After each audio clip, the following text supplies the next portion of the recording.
Hello everyone, and I am a human carrot. I am a long-lost Weasley. I am ginger beer in human form. My head is on fire. I don't know. My hair is orange. My hair is orange. Because today I was like, I want to do something different. And so I did. I was like, I wanna dye my hair, but I wanna do it with henna, because henna is natural and it makes your hair nice. And my hair feels like a fluffy kitten. It feels like what a unicorn would feel like. It feels like fucking paradise and happiness in hair form. It's really soft and really healthy feeling, and it's a different color, and you know, usually after I dye my hair a different color, it sort of feels like regret and sorrow because it's so dead, and I can't possibly think of a reason why I would want to ever dye my hair again. And then my regrowth comes out to here and I start weeping on the inside, and I can tell that everyone in the world is laughing at me. Not really. I don't really give that much of a fuck. It's more for me because my regrowth pisses me off that much. So I was just like, hey, I'm gonna dye my hair, but I want to do it in a nice way. So I used henna. And so this is a review of henna, because henna is not your conventional hair dye. I don't know what it's made out of, but it's all natural, and Indian people, Hindu people use it to tattoo their hands for wedding ceremonies and for fun, and you know, tourists get fucking butterflies on their hands or whatever, and it's ridiculous.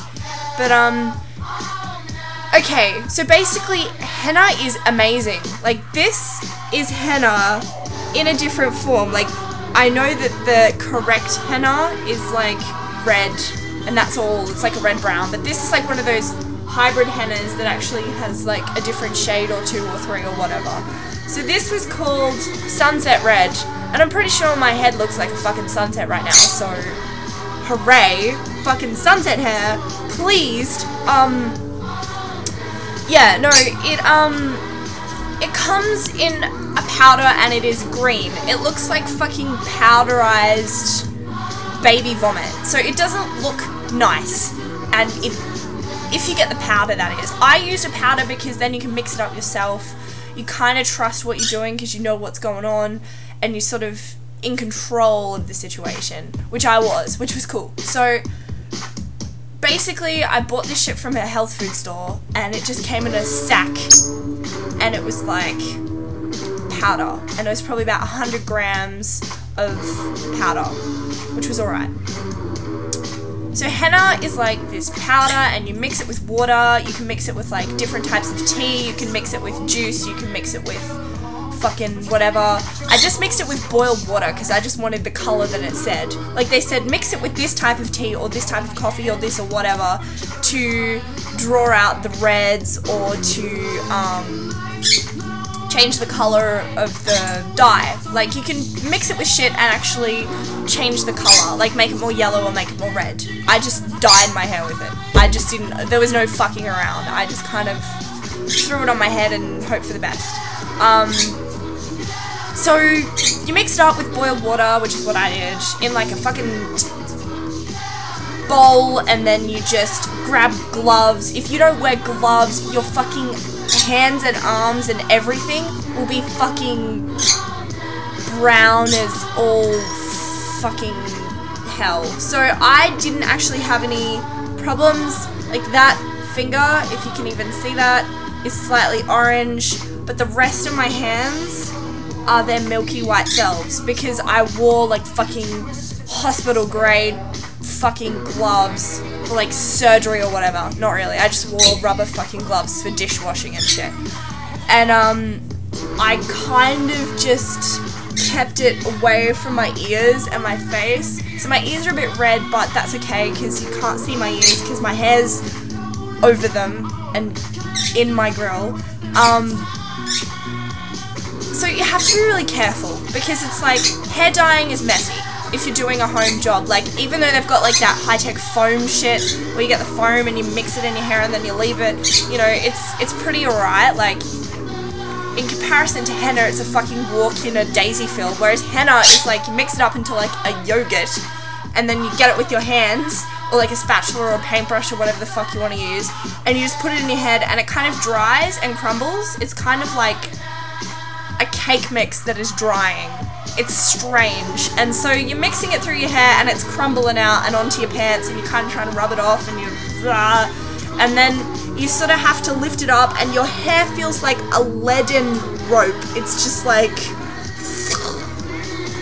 and then you put it on your head and you're sort of like, oh, my head's so heavy, it's really weird. And so it's a weird experience, and it's extremely messy if you're not gonna be anal and careful about it. Like, I was being super careful. I was like basically sitting on a drop sheet, and I was just like, okay, puts in hair, wraps hair around, gets another piece, does that, puts it around, you know. I was being really fucking careful, and I was making sure not to touch my face or anything, because if you touch anything, it'll get on it. But I did get some on the taps and on a doorknob and on my hairbrush and on my scissors and on a few other interesting things. And it comes out, like if you get it straight away, it comes out and it's fine. But if you leave it there for like an hour, it's gonna stain it. So don't like leave it floating around in your sink or your bathtub or anything, because it'll stain the shit out of it and make it look like a fucking carrot, like my head. Yeah. So henna is an adventure. It's like a hair adventure. It's kind of like if you go for a different, I don't know, you order a different coffee in the morning, or you go to a different part of town, or you know, wear a different colour that you don't usually wear. You know, if you do something like that, then you'll be the kind of person to try henna. If perchance you go into like an Indian grocer and you get frightened when you're in there and you think, oh, so many smells, my senses are being fucking punched in the face, you know, you think,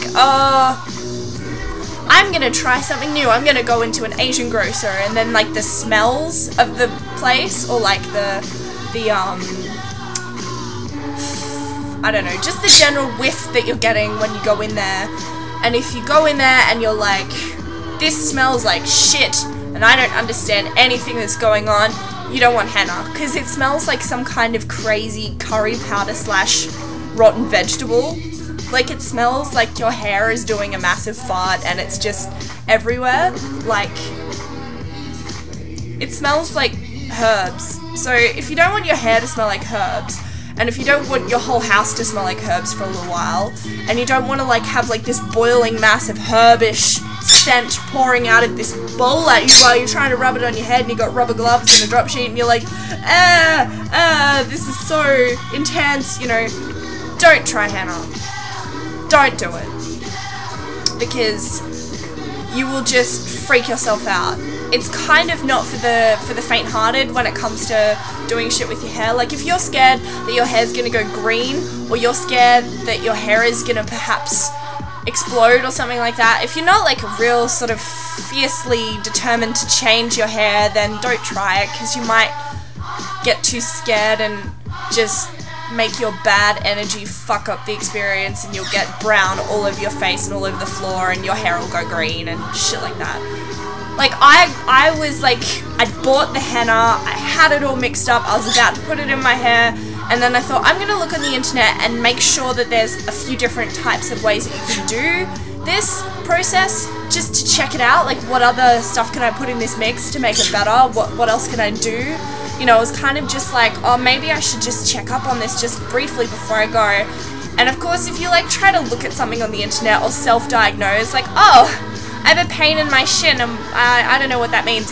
You'll just look it up and it will be like doom stories from hell. So I found out that some girl's hair like liquefied and turned to gel and fell off, and then some girl's hair like was like half its size or something, like it just thinned out, and then another girl said her hair went green, and yeah, man, and it was just like horror stories from hell. And so I was like, well, shit, I don't know if I want to do this anymore.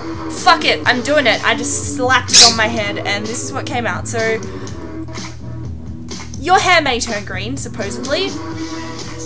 Your hair might fall out, supposedly. But if you're not faint-hearted and you think, I'm gonna change my appearance, bam, bam, bam, pew, pew, pew, just do it and it might end up looking like a fucking glorious carrot.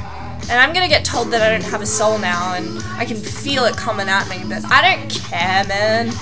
This is goldeny goodness, it fucking matches my wall. What else could I want in life? It looks different. I have a different thing to look at in the morning and I contrast my fucking bird that is like sky blue. Sky blue and fucking orange go together like fucking whipped cream and peaches, man. Positives. So henna is an awesome experience if you're not like a culturally sheltered wankhole that's afraid of putting something that's like muddy porridge that smells like burnt grass on your hair. Then you'll like henna and you'll have orange hair or black hair or whatever other glorious colours it might come in. Just be a bit careful, do a little bit of research, and just play safe and wear a condom. Orange hair is glorious, and I'm gonna go wave my hair around at some people now and go have dinner and fucking enjoy the shit out of my new head experience. Have a nice evening and thank you for watching my video.